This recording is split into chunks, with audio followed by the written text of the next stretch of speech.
Hello and welcome back to Solid. My name is Jake. I'm here on what is it? What time is it? It's like 9:15 on Easter. We've had a full day since the Battlehawks lost to the Michigan Panthers. What was the final score? 18-16 in brother yuck. That was gross. I did not. I don't know if I enjoyed that. Like I should be enjoying football. That was a big turd. There, it was the first points came. What was like that field goal right before the Battlehawks field goal right before halftime was the first points of the game. It was gross. It was. I didn't have fun with that. So let's kind of let's kind of go kind of how this game went. It started with the Panthers getting the ball. And the Battlehawks defense showed up. They shut them down. There was the first play right off the bat where Willie Harvey should have got an interception. Should have got one. Didn't. It was a quick 3 and out. And they're like, okay, Battlehawks gotta pick up right where we left off, baby. That's what we're gonna do. And then they didn't. They didn't. We thought they're gonna pick up with the like. What did they say in the broadcast? Like, yeah, they got 53 touchdowns last year. Let's see if they can keep that magic alive. No, they didn't. The Battlehawks' first 4 drives were all punts, and then the 5th one was a field goal. It was not good, and not one drive until that field goal drive lasted longer than 2.5 minutes. It was bad, and then on compare that to what the Panthers had going on. Their first drive was like 3.5 minutes. Like they had a 4.5 minute. They had another 5 minute one. Man, it was not. It was not fun. It was not good. Now the Battlehawks defense did come up with some pretty clutch turnovers there in the first half, but I don't know, man. I don't know. It wasn't good. Like that what was his name? The guy that got the interception. Quintavious Cole. I wrote Q Cole because his first name had a lot of letters in it. That guy. That is not all interceptions are created equal. That interception hit him right in the dick, and then rolled up his body into his hands, and then he tried to return it out of the end zone. I was like, no, go down, man, go down. What are you doing? Just go down. That was not good. It was defensive backs aren't good at catching the ball. So the fact that he did, I'm going to count that as a W. But that was the second interception. Mike Rose had the first interception. A white linebacker? That was a bad... You got picked off by a white guy. E.J. Perry? Panthers quarterback E.J. Perry? Ivy League guy? Total nerd. E.J. Perry gets picked off by a white guy? E.J. Don't do that. That's embarrassing. We are unathletic. But yeah, so that was the first half of the game. Then things really kind of got going a little bit in the second half. I mean, it wasn't really until the fourth quarter. In the fourth quarter, the Battlehawks turned the ball over on downs. Oh, when the the Michigan. I don't remember. Like it was in the red zone. It was like on like the 11, 12 yard line, like deep in the red zone. And then they run the ball, and the broadcast is like, you got to make sure you keep the ball in A.J. McCarron's hands, and A.J. McCarron's on the sideline like, put the ball in my hands. Like, yeah, put the ball in the hands of the best player on the team. What are we doing? Why? There is no running game. There is no running game. Why would you try to run it? It would not, to a point where this offensive line is so bad, man. I blame the lack of running game on the offensive line. You can't blame it on anybody else. Like, man, maybe these running backs aren't the best, but this offensive line is terrible. On that play, on that fourth down, where they didn't make it, he got tackled for a loss. He got hit in the backfield. You can't, like, if you're gonna run the ball, don't run it between the tackles. Those guys don't do anything. Those 5 guys in the middle don't do anything, and that sucks. It sucks bad because literally every other position on the field depends on what those 5 guys do. That's what makes offensive line so fun, is that they are completely independent of every other thing on the field. It's them.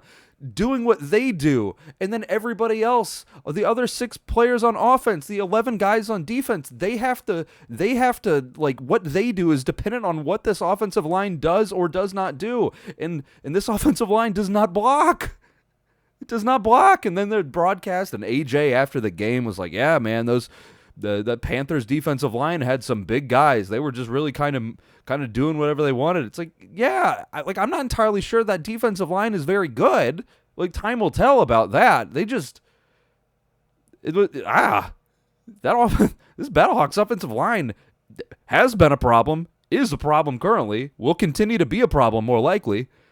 I don't know, man. Yeah, they had a few plays where, like a couple tackles where, like I think the right tackle was I can't remember which one that is. I haven't rewatched the game, but when I rewatch the game, I'll come back with more names. But it was either that Jared Jones-Smith or who's the other fella? I can't remember the other tackle's name. Jared Jones-Smith or the other hyphen. They were getting out and they were doing some good, like, blocking, like, downfield. But I think, what was his name? Was it Wayne Gallman only had like a 12-yard run? Jacob Saylor only had like a 15-yard run were their biggest ones. They weren't substantial.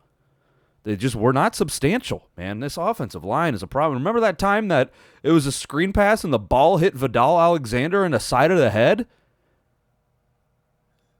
How do you fuck up a screen? How do you fuck up a screen? The number of times that I saw on the field, like the AJ McCarron would get sacked. He got sacked 3 times. There were 6 tackles for a loss. These offensive linemen are just like standing there, hands on their hips, like shaking their head, like, how the hell did that? Darn it! It's like, you stink, pal. That's how that happened, man.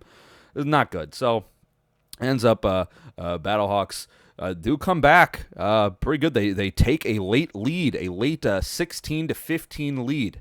They score a touchdown, make it a 15 all, and then I'll get to the Anthony Beck choice of going for 1 rather than going for 3. But they go for 1, make it a 16-15 game. Like, okay, all right, they're gonna have to kick a field goal to win. I believe in the Panthers' ability to move down the field enough to be able to kick a field goal, and they didn't. The Battlehawks' defense actually held up really, really well on that last drive. The Panthers did not get in field goal range. That 64-yard field goal is not field goal range. It is not. Plain and simple, it is not. And then, all right, and then here's where shit went down. Was then the broadcast is like, all right, this Jake Bates guy, he ain't never kicked a ball in his goddamn life. He ain't kicked a field goal since he was in high school. He graduated high school in 2017. My brother, guy, it is 2024. He ain't kicked a field goal in 7 years. It's a 64-yard field goal. Ain't no way in hell is this guy gonna do it. We got opposite jinxed. We got instead of how on broadcast they're like, oh, this guy's automatic. He kicks. He makes everything. He always kicks everything. He always makes all these kicks, and then the person inevitably misses because that's what happens. It's a jinx. We got opposite jinx. They're like, this dumbass doesn't belong on a field, and he kicks the practice kick, and Beck dices him, and he absolutely he pissed. He pissed on his 64-yarder and drains it. Like, wait, what the fuck was that? What the hell was that? Where the hell did that come from? What the hell? Did you get the wrong scouting report? Is this Justin Tucker with the Groucho Marx disguise on? It kicked 64 yards like it's nothing. He probably could have gone 68, 69. The record of the NFL is 66. And he drills the practice one. Like, okay, beginner's luck. Okay, first of all, like my confidence that the Battlehawks are going to win this a game 16-15 through the roof.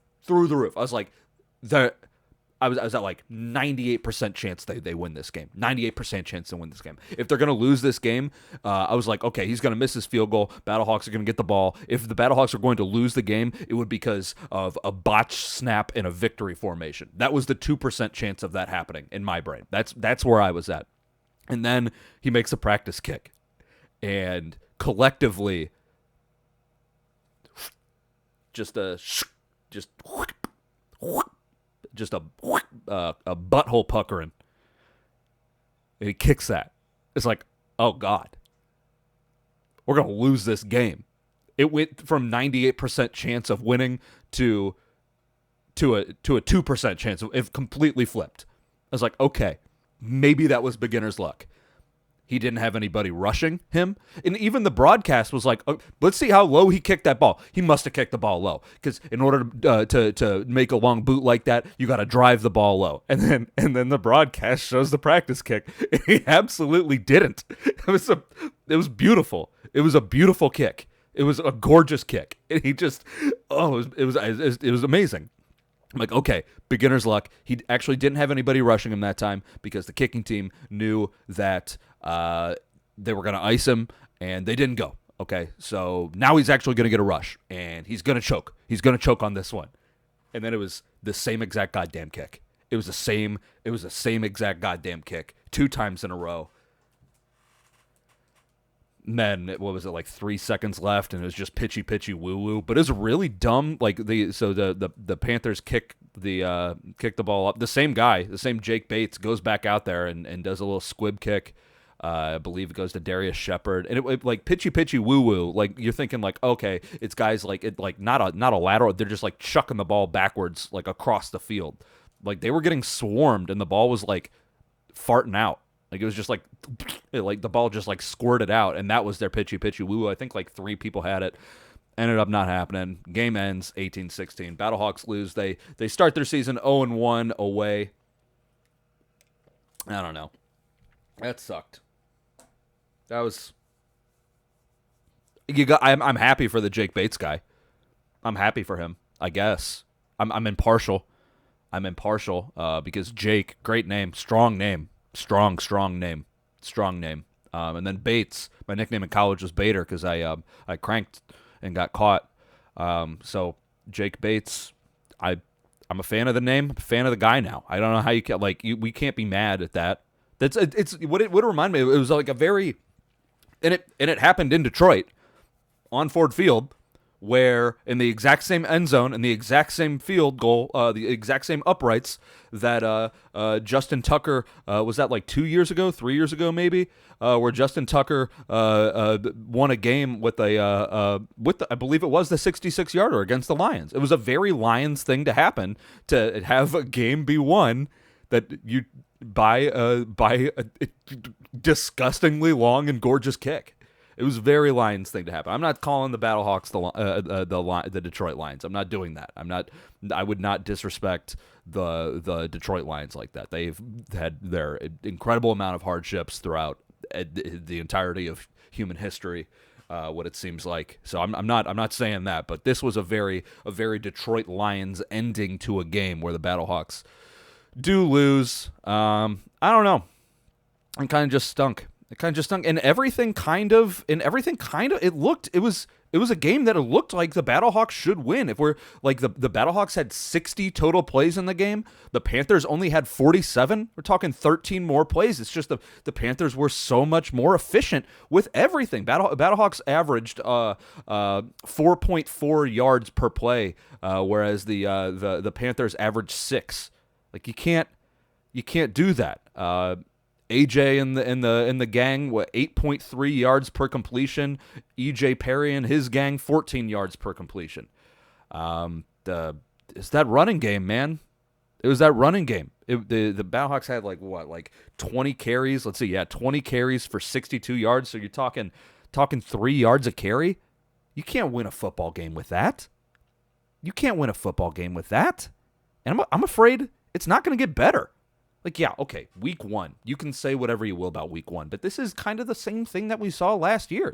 The game is going to have to rely completely on A.J. McCarron, and if the coaching staff for some reason doesn't want that to happen, then they're going to lose. And hands up, A.J. McCarron did not have a good game. A.J. McCarron, he went 24 for 37 for 216 yards, 2 touchdowns. That's a completion percentage of 65%. He had a rating, a QB or a passer rating of 131.7. That's pretty good. Like anything over 100 is good. Like 100's kind of like average if you're looking at that. 131.7 is good, but man, some of these balls, like yeah, the wide receivers and the running backs specifically did not help him out. They absolutely did not help him out. But some of these balls, AJ was missing tall a lot. He was throwing high a lot. It was ugly. And then luckily at the end, Marcel Aitman grabbed that ball like that was a very much uncatchable ball and snagged that, brought that in, got the touchdown too with incredible footwork. My God, he's good. If the reason you don't, maybe he doesn't seem like where the hell did maybe it's like a where the hell did this guy come from kind of a thing for you. He was injured most of the season last year. Like I said in the last episode, he was the Battlehawks first round pick. In the 2023 draft, so he should be a good wide receiver for this team, but we just didn't see a whole lot of him last year, and turns out when he's playing, man, the guy can be a game changer. Also, one thing I didn't realize, I brought this up. Ja'Cour Pearson ended up actually going on the IR. The wide receiver, the best wide receiver in the XFL last year, that he's on the Battlehawks now. He went on the IR in training camp, so I don't know when he'll be back. I'm not entirely sure what the IR rules are for the XF or UFL, whatever the hell it is. So that's what's going on there. But yeah, going back to AJ, when he had some good plays, he had some great plays. Like the scramble drills that he was doing. Like I think it was. Let me see if I can pull it up. The UFL has this new stats screen, and it's very, very weird. This probably isn't fun to listen to right now. If I can find, I'm not gonna be able to find it, am I? I'm not gonna be able to find it. I had it on my iPad, and I can't find it on the. I can't find it on the website. Oh well. Let's see if I can pull it up on here. But yeah, man, it just seemed like something was off, and maybe that's him being a 33-year-old trying to get back in the groove of things, not completely being on the same page as his wide receivers just yet. But I don't necessarily want to blame it completely on that. Okay, here it is. Quarterbacks, the misses that AJ had. They were just in kind of like crucial spots. He had a incomplete on a 3rd and 13 to Wayne Gallman, the running back, and at that point I wrote down in my notes. I said Wayne Gallman is not the hands receiver. He's the big guy. He's not the hands running back. He's not the hands running back. He's the big guy. Let's not throw it to him. There was a incomplete to Hakeem Butler on a 1st and 10, not exactly crucial, but another incomplete on a 3rd and 12, on a 3rd and 3. 2nd and 12, 3rd and 10, 3rd and 5. Man, it was just ugly. It was just ugly all around from the offense. Thus, the 261 total yards, just under 200 passing yards, 199. I don't know, but yeah, man, it also comes down to that offensive line sucking. It was 3 sacks and 6 tackles for a loss. 6 tackles for a loss, man. It's just gutting.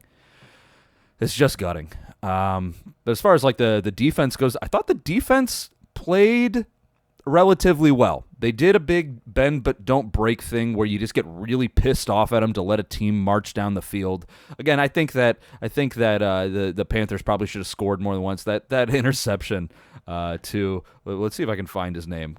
Quinterio Cole, I think is his name. It also is just Q Cole on the stats thing. I believe it's Quinterio. But yeah, that was an incredibly lucky one, which is kind of funny. Travis Feeney played really well. There was a 2 plays in a row where he drew a holding call and then got a sack. Beautiful. A hold is just as good as a sack. A hold is just as good as a sack. You don't necessarily lose the down, but that 10 yards, we know very well from last year. 10 yards is an absolute drive killer.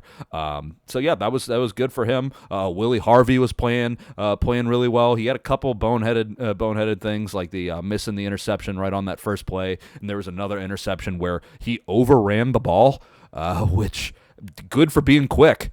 I would much rather have him overrun the ball than not come anywhere close to it. After watching the Eagles and what they did with their linebackers last year, and that was disgusting. I want to throw up about it, but I don't know. I think the defense overall played relatively well. I think that Panthers offensive line got the better of the defensive line, and that was allowing them to kind of break off some of those big runs. They had a lot of explosive plays. Let's see, that Hills guy, their running back, had a 24-yard carry, and I believe he had one he had two really good carries right back to back. It's like, this is not good, and that was kind of like, it was either late in the third quarter or in the fourth quarter at some point. It's like, what the hell are we doing here, guys? That Ross guy, 42-yard catch, the Sims that he was kind of bad, man. He was kind of good for them. He was bad for us. Tight ends on both sides. Should have brought this up when I was talking about the Battlehawks offense. Jake Sutherland, my man. Why are we not throwing it to him more? Why are we not centering this offense around a tight end receiver? That seems like that might be a tough thing for defenses in the XFL or the UFL to try to cover. He had what was it? 3 catches for 45 yards and a touchdown. One of them was a 27-yarder. One of them was on that Z Banana play that they were talking about, which was great. That was great scheming by Bruce Gradkowski. Run the same play 3 times, do the same thing or 2 variations of the same thing. The first 2 times you run it, third time, bada bing, bada boom, throw it to the tight end, wide open in space. That was gorgeous. So I did like that, but I don't know, man. The defense did give up some explosive plays, but other than that, I mean, explosive plays do win teams games, and that's that's exactly what happened in this game. Is that the explosive plays ended up catching up to the defense, but it's kind of hard not to blame them for that, given that the offense kept getting 3 and outs right off the bat. I mean, granted, again, nobody scored in the first half when the offense couldn't get anything going, so that was good for them to do that. But those explosive plays kind of added up and made things a little bit tricky there. But yeah, that's kind of the story of the game. It just seemed like nothing really clicked for the Battlehawks on offense, and their defense tried to stay stout as long as they could, but they just got gashed. They just got gashed, man. Let's see if I can pull up those scoring drives that the Panthers had. There was their first touchdown drive was on an 8-play, 93-yard drive. Second touchdown was on a 5-play, 56-yard drive, and then the last field goal was on an 8 plays, 19 yards. That's impressive to do 8 plays and 19 yards. I don't know. So that's what we had going on there. I don't know, man. It just kind of stunk. It just kind of stunk for that to be the first game. Like, we were all excited about it. We're all really excited about it. And then offense came out flat. And offense is king. Offense is king. Yeah, you can win a championship with a mediocre defense, but you got to have a good offense, man. It kind of stunk. And that's not good. It comes down to the fourth quarter. You don't win a football game after the first quarter. You don't win a football game after the second quarter. You don't win a football game after the third quarter. You win a football game after the fourth quarter. So that's what we had going on there. Talking about Anthony Beck's decision, because he was dumb. He was dumb. So, like I said, the Battlehawks score at the end to tie the game up at 15. Game is tied at 15. And then not for some reason, he ran. They went for one. I believe. Yeah, they went for one. It was. I'm just making sure. Whatever. But they went for one rather than going for 3. If you again, the thought there is that if you go for 1, congratulations, you took the lead on an easier play, but that lead does not hold. If you go for 3, you force them to actually have to score in order to win, or you can make it go into overtime or the sudden death, whatever the hell they have going on, that best of 3 from a short play thing that they got. Anyway, he did not go for 3, and in the post-game press conference, somebody asked him about that, and his answer was something along the lines of, well, I asked Bruce, the Gradkowski, the offensive coordinator, what is the best play that we can run? And the best play that you can run is going to be one that gets you that short yardage. That's duh. That's duh. But that's not the right thought. If, yes, your best play, the Eagles could run the tush push, the brotherly shove. That's their best play. They could run that 3 times in a row and gain 4 yards. That's not enough to do. That's you don't win with that. Congratulations on your best play being a play that can get you 2 yards. I'm super happy about that. That sounds incredibly efficient given that's the circumstance that we're in. Duh, we're not in that circumstance. How about you ask Bruce, hey, Bruce, what is the best play that we could run from the 10-yard line? That would be the question that I would ask. I would say, hey, Bruce, what's the best play that we could do in order to make it so we don't lose this game? That's what I would do. That's what I would do. I don't know. I think that was an incredibly poor decision by Anthony Becht, and it was just weird that he had a rationale behind it, but the rationale was irrational, right? That makes sense. It was just very, very dumb by him. So let's get into the awards. The awards for this game. Of course, we have the coveted cacaw of the week. The cacaw of the week, baby. The cacaw of the week goes to. I try not to do quarterbacks. I believe I gave it to A.J. McCarron one time last year because I think they're playing the Vegas Vipers, and A.J. McCarron called an entire drive by himself, so he got the cacaw of the week for being the offensive coordinator in that situation. But again, my point is that cacaw of the week, I'm going to try not to give it to quarterbacks. And I'm going to try to also give it to somebody on the Battlehawks too. And because of that, I believe there's 2 people. All right, I'm going to try to talk this out with myself. There's 2 people that I want to give this to. Number 1 is Marcel Aitman because of those last. He just had a good game. Honestly, it's just a good game, but he came in clutch when he needed to. He had 6 receptions for 60 yards, 1 touchdown. And he had those 2 really good catches. The catch for the touchdown where he just like, I don't know what the hell that was. The guy just like runs past Marcel Aitman and he catches the ball and it looks like, oh my God, he's gonna fall out of bounds. But then like, no, he actually just like slowly walked into the end zone. I was like, oh, okay, football's easy. All right, what the hell we been doing for the past 55 minutes? What the hell are we doing here? So Marcel Aitman is up there, but damn it, dude, I think it's got to go to Darius Shepard. I think it does. Okay, because Darius Shepard, 164 all-purpose yards, 102 kick return yards. If we're talking this team picking up right where they left off from last year, the one person that did it was Darius Shepard. That crushed it.